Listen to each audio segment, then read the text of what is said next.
Hi everyone, I'm back with another pixel art feedback video, and let me load up the image we're going to be working on today. Okay, so here's how it looks when I first load it up, and I'm going to start to sound like a broken record at the beginning of a lot of these videos, but here's another example. This particular artist I think has a very strong sense of design. The pose is really nice. The overall use of color, everything's pretty strong, but it's obvious the artist was not using a tool dedicated to pixel art and potentially does not yet understand some of the core elements of the history of pixel art and how to approach a workflow to recreate authentic looking pixel art as effortlessly as possible. So one of the key giveaways is the palette. Well, for one thing, the image was saved out as a 24-bit PNG, which means full color, which means every pixel of the image had the full color data for that pixel, whereas pixel art is done in and evolved to be done in indexed color mode, where you only have a certain number of actual colors that you can use in these blocks here in the palette, and you can only use those, and they can't blend with each other or be semi-transparent and things like that on the image. And then another thing to keep in mind, if you want your pixel art to look really authentically similar to pixel art that was done where this art form evolved on classic like 8-bit and 16-bit consoles especially, a given illustration, especially a character sprite, this is too high res to be, or too large of an image to be a classic console character sprite, but it's a single character, and typically such a character sprites would be 15 colors plus clear, and this was using more than 256 colors. So just to give you an idea of what I'm talking about, let's look at thank you Capcom for this Ken sprite from Street Fighter Alpha 2. You can see here's the full character, and this is his palette, which uses exactly 15 colors, which is typical, and one background color, which is the transparent color in this case. So this is what a like true index color pixel graphics was like on actual 16-bit consoles and things like that. So if you want your artwork to look authentically like pixel art, it's good to be careful with how many colors you're using, and it's pretty difficult, especially at first if you don't know all of the rules in programs that were not designed specifically for pixel art. It's very easy to accidentally use some of their painting tools that will create a lot of colors without you even realizing it, that are just incredibly similar to one another. So just to show you what I'm talking about, I'm going to use, and I'm using ProMotion NG, which is specifically for pixel art. But anyway, I'm going to select the whole palette, and I'm going to tell it to sort it by color, and then I'm going to remap it to fix the colors in the graphics. And you can see there's entire rows, which is 16 whole colors on its own, that could easily be switched to one single color with having virtually no ill effect to the human eye on the artwork. So this is what happens when you're doing pixel art in tools that aren't designed for pixel art. Unless you're very careful, you end up with extremely wasteful uses of color. Which also makes it harder to edit and clean up, and then if you ever want to eventually reduce it to 15 colors and a background color, it's going to create a lot of extra work for you. So that's there's that point out of the way. So now I'm going to, well, actually I'll leave this open. But anyway, I did that here successfully and here, and so let me just talk about some of the edits I was making and just give some of the feedback that I was going to give. And the first thing, I guess we'll start with the hair, and we'll look at the original, which is here. And you can see there's some colors that are extremely similar to one another going, and there's dithering being used. Dithering is when you use this checkerboard pattern which was the reason dithering exists is back in the day, systems had very few colors that it could display on the screen. So to try to create the illusion of an in-between shade between two different colors, they would use this checkerboard pattern, very similar to dot screening in printing, where they make other shades out of those little dots that are right near each other. Dithering is the pixel art equivalent of that. And of course, it not only does its best to create that other shade if you zoom out, but it's also adding texture. So you have to be careful. There are different types of dithering patterns that you can use for things, and you also have to decide, do I really lack that color in the image I'm using that I need to dither? And is it worth it to dither? Because dithering doesn't just add that shade, it also adds texture. And especially if your colors are very different from each other in value, like on the sunglasses here, it creates a very grainy texture that doesn't make any sense at all on a smooth pair of plastic or glass sunglasses. And the same thing is being done in the hair, and it looks less bad in the hair because the colors are closer together already, and hair does have a texture, and it's almost like this checkerboard pattern is following the diagonal flow of the hair, but that was kind of accidental in the case of what the artist was doing. They were simply trying to smooth out the shading. So you'll see in my edits, here I started to, and then in the other one I went further by getting rid of some of these unnecessary colors. But you can see you can create a pattern that sort of helps blend one color to another, but also follows the actual texture and movement of what you're shading.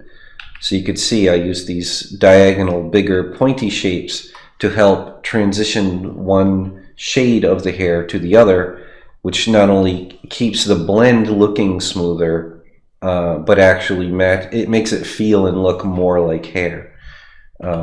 And then here it is with even further color reduced, which if you look at in the top right corner there, the actual size of the image, this looks the most like real hair. It's got the sheen or shine that hair would have, and it uses fewer colors, which makes it look more authentically like a character sprite or classic pixel art.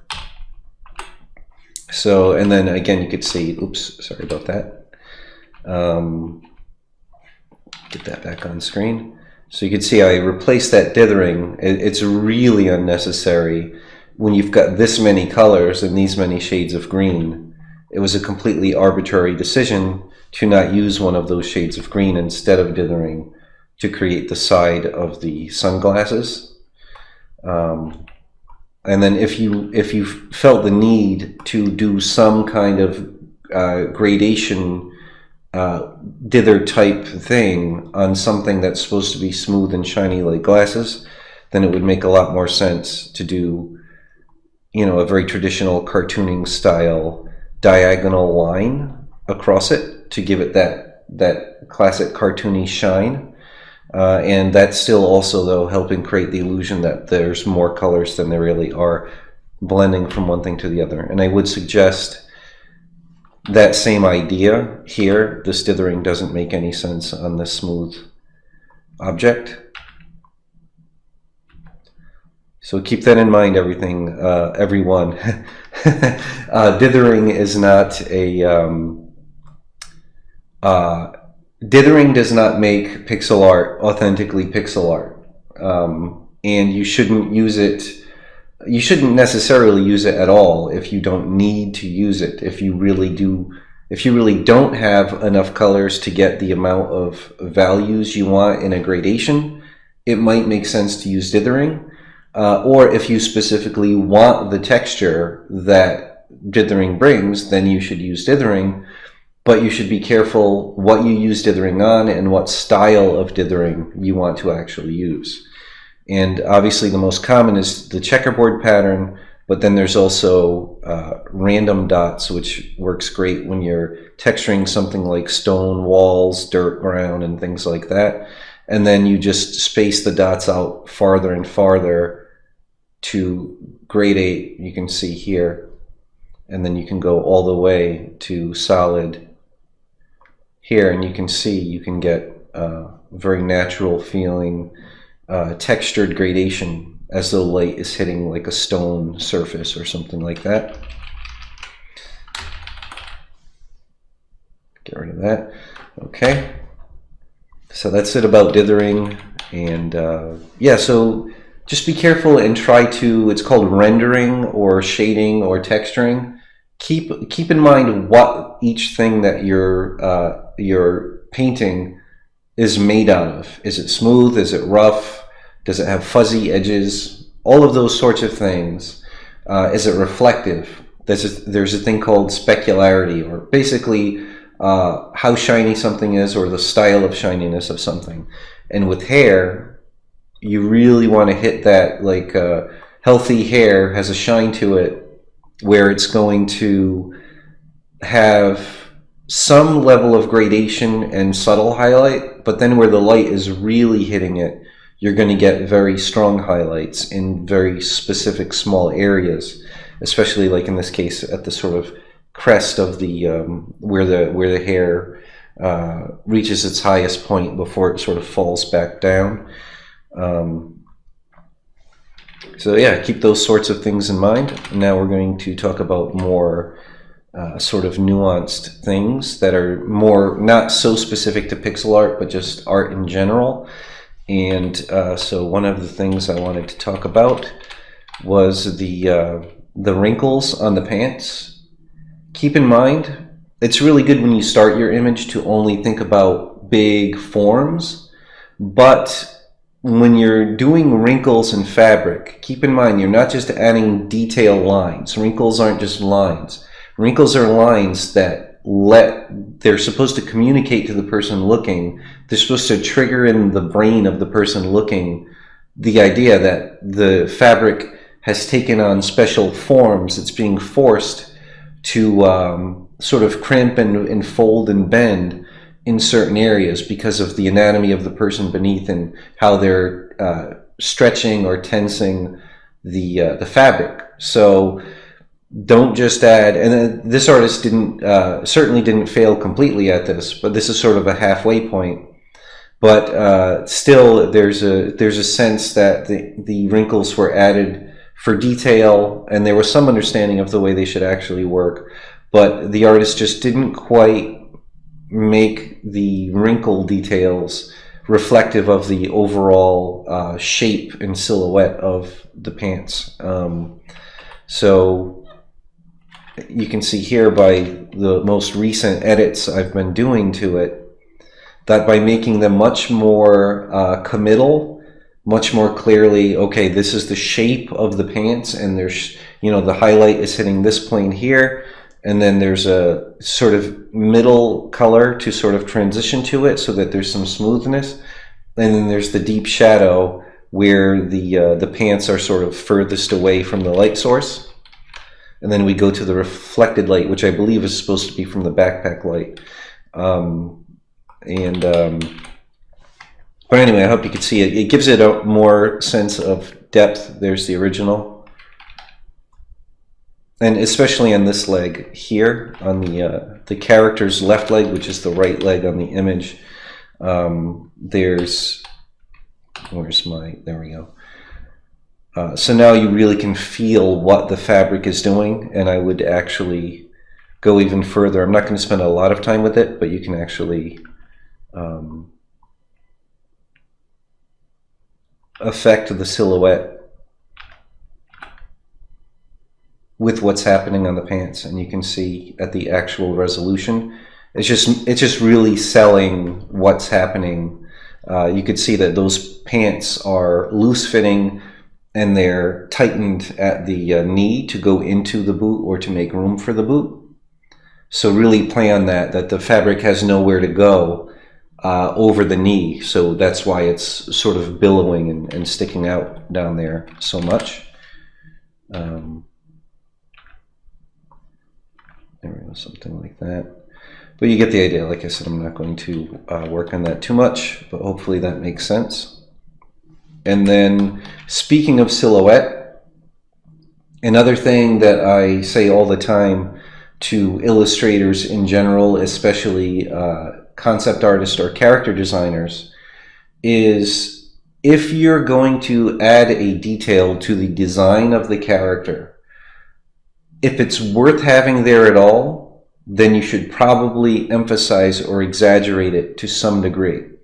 And this is something that can really separate mediocre and decent concept artists from really great concept artists, is they make sure they waste nothing. There's no detail there that doesn't really help the character, and then those details really, that the artist got the most out of it with the sort of the least effort.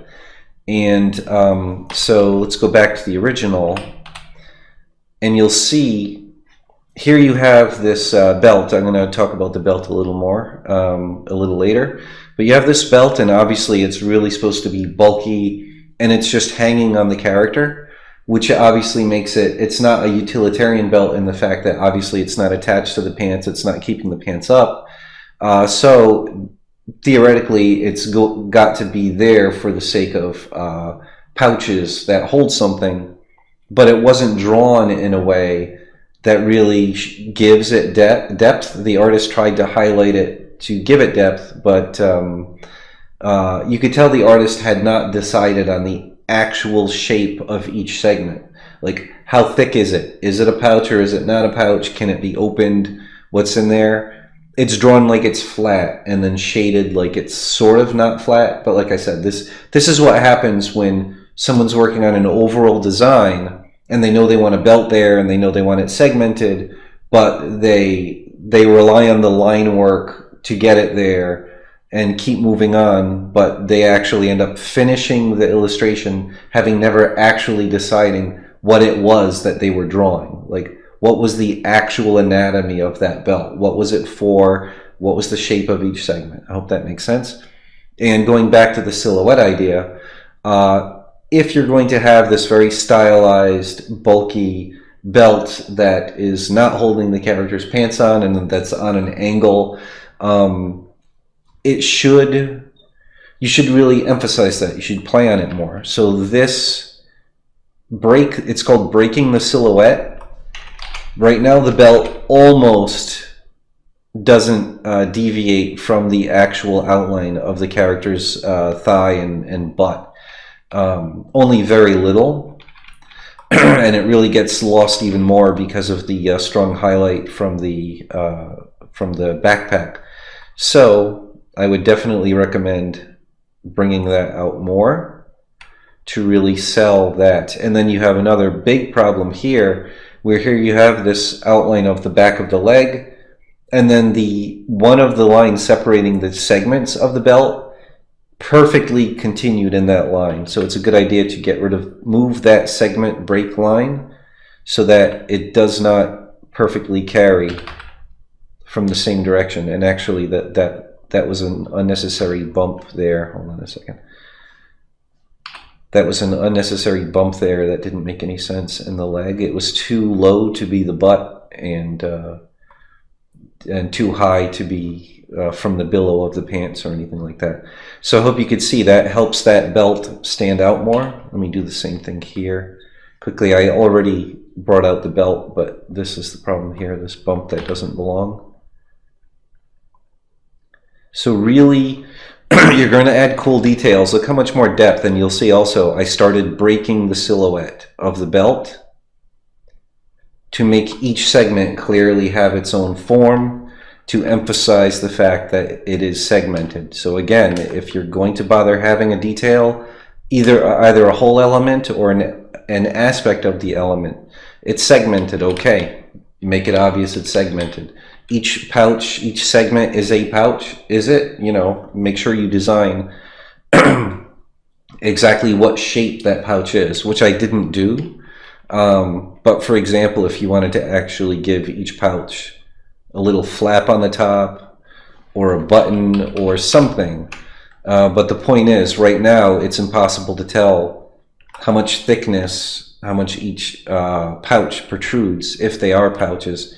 And especially here, from on this angle and this perspective, you would have to be bold and have one overlap the other as you go off into perspective.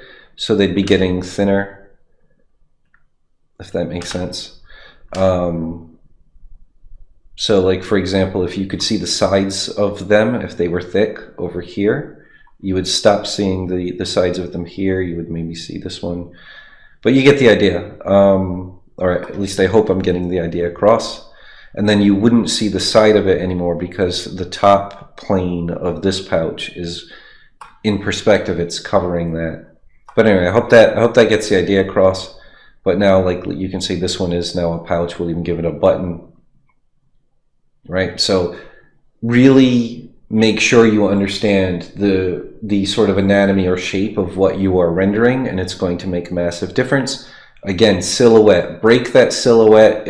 If the pants are baggy and billowy, especially where it really has nowhere to go before it tightens at the knee, make sure you really emphasize that, not just with the silhouette, but with your wrinkles and your shading. And then I did the same exact thing. If you'll see here, here's the original with the boots. Here you have this sort of semi-spherical or elliptical orb thing on the side that might be protecting the calves. If you're going to have it there, same thing with this knee detail here, and especially true with this plate covering, protecting the top of the feet. All of those things you'll see here. I broke the silhouette. You had details that were interesting. Let them stand out more. Let them break the silhouette more. Let them have their own form separate from the rest of the body, more so than you were doing. And especially with the feet, it didn't make sense. Here you had it constricting the boot. It looked like it was not only uncomfortable, but not really having the presence required to be protective armor.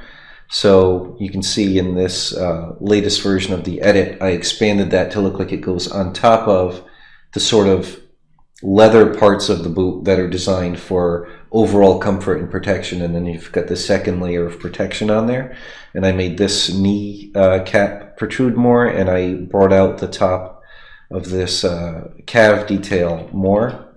Same thing on this side. And you can see it makes the silhouette more interesting. If you have elements, really play off those elements to make them as interesting as possible. So that's the important thing about silhouette. And speaking again, another point of silhouette, while this pose is very strong overall, one thing, especially if this is your sort of concept art character design illustration that you're using to really sort of not only make the character look badass, but to sort of show and explain the character.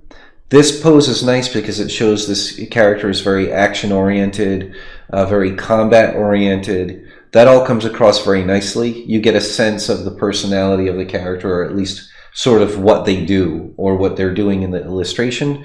You can also see clearly that he's got they're either gauntlets or maybe even a robotic armor hand. I think they're just sort of cybernetic, not even cybernetic. They're sort of like exoskeletal robot gloves, I think. But the point is, they're obviously an important part of the character. And right now, both of the arms are very close to the body. So I don't have time to re-illustrate them, but just I'll use a bright color. And like if the artist had brought out the elbow a little bit and brought up the arm, then the entire arm could have been away from the body, not obscured. You still would have had a very action-y pose. But now on that side of the silhouette, you've got a drastically, it's called readability. You've got much higher readability of what, oh look, it's a cool big robot-y gauntlet for the arm. And the same thing here. You do have a nice contrast. The artist does have a nice contrast between a very typical fabric jacket and then the big robot arm type thing, but they're almost completely overlapping, which at a glance makes it harder to distinguish what's the arm, what's the chest. And so again, what you could do, and sorry I don't have the time to really do this too much, but this arm and shoulder could have been pulled back a little more, and this arm could have been put in a bit more perspective, so that you'd end up with a little bit of negative space here for the chest. You know, you'd have to show this more, but the idea is pulling away the you know, and obviously you could change the position completely if you wanted to. Bring this arm down, put this hand in a cool pose, maybe with the fingers open, and then I know that's hard to see, but the point is now you can really, and again, like this is not something that you should definitely do, but if the point of the illustration is to really explain to a development team, other artists, 3D artists, art director, this is what this character looks like, then it's good to find a pose that gets the personality of the character across, but also doesn't make it hard to immediately at a glance distinguish what's the arm, what's the chest, what's the leg, and you know, and to show off those things as much as possible independently. But again, that is not necessarily the right way to go for this particular illustration if that was not the goal of the illustration. So like I said, this pose is already very nice, and it works very well as its own illustration. So just a suggestion in case it's intended to be like a character establishing piece of concept illustration. Another thing to keep in mind is this, when you're drawing human figures, and especially limbs, but also the spine too, keep the idea of S-curves in mind. So like the spine, if this is like a side view of a person facing the right, you'd have the skull, and then you'd have the top of the spine with the rib cage curves this way, and then the pelvis curves back out that way, or the spine before the pelvis. So there's your S curve. And then when you're doing the limbs, it's a similar thing. It's like curve and counter curve, right? And that looks more natural, organic, and dynamic. And you have some really nice curves going, right? So you have curve, counter curve, which is very nice. It looks nice and dynamic. But some things were getting drawn in a very straight cylindrical sense. Obviously this is supposed to be very cylindrical, but I'm talking about what looks like it's supposed to be the actual organic arm. There's no sense of anatomy there. It's almost as much of a perfect cylinder as the actual metallic cylinder. But especially with this leg, like this leg is fine because you've got a nice sense of curve and counter curve. That's exactly what you should be after. And also this whole leg does a really nice counter curve to the entire upper torso. So that's really nice. The problem here is this leg feels incredibly straight. So what you should have gone for more is curve, counter curve.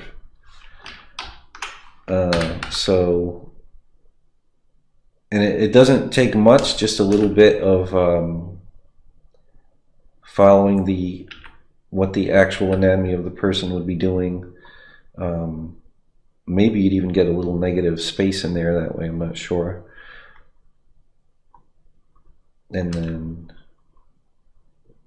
oops, sorry about that. So try to get a sense of curve and then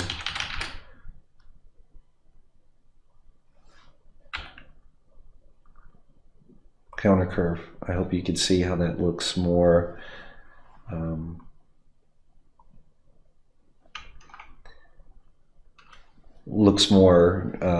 interesting, fluid, and dynamic. But anyway, that's the most of the feedback. Yeah, that's the only thing that looks a little confusing in this. Because of the nature of the pose, you end up with both feet pretty much on the same level, but then this foot actually looks, let me see. Yeah, you drew it, it looks quite a bit smaller even though it is close to the same level. Yeah, so that's the thing that looks a little bit awkward about the pose, but it is actually mostly the nature of the pose itself, other than the fact that that foot should be a little bit bigger. Also, another point, I did end up adding some reflection. Boots, they tend to be shiny, and then this helps separate it from the shadow color. And of course, if that shadow color were its own separate color, not used by anything else, we could make it match the background color better. Let me see, let me make a color quickly in an unused index, and then I will fill the shadow, and now I can darken that, make it a little bit green. There we go. So now we can see the feet better. That helps too. But anyway, that's it for my feedback. I hope it was helpful. Yeah, the biggest things are, try to work, if you're going to be using something like Photoshop or a non-pixel art specific tool, try to develop the habit of only using the pencil tool. And then while you're designing your character, you need to figure out exactly what colors you're using, what range for each family of color, and actually draw on its own layer or off in the corner. Use the brush tool and actually draw your color ranges out. Like obviously you have black and white as well. You have some shades of gray. Now that's another thing I did with the shading. I cast a more distinct shadow under where the jaw is. Your light source, secondary light, well, I guess the secondary light source is the backpack. You also have light from overhead and slightly to the left, which is typical traditional lighting.